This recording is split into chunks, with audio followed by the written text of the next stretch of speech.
নমস্কাৰ বুলি কয় মোৰ অন্যতম ভিতৰত আপোনাক সকলোকে স্বাগত জনাইছোঁ। সবিশেষ ছবিমেন ধাৰাবাহিকত অভিনয় কৰি থকা আৰোহী চৰিত্ৰত হিয়াৰ নামৰ ছোৱালীজনীয়ে বৰষা বাৰ লগত একেলগে বনালে ৰিল ভিডিঅ'। আহকচোন সেই হিয়াৰ নামৰ ছোৱালীজনীয়ে বৰষা বাৰ লগত কেনেকৈ ৰিল বনালে চাওঁ।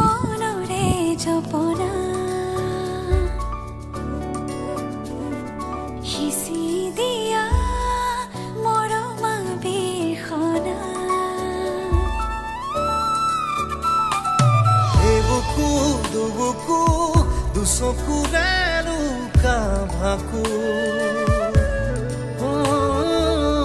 hiate hiatoi khone khone khunde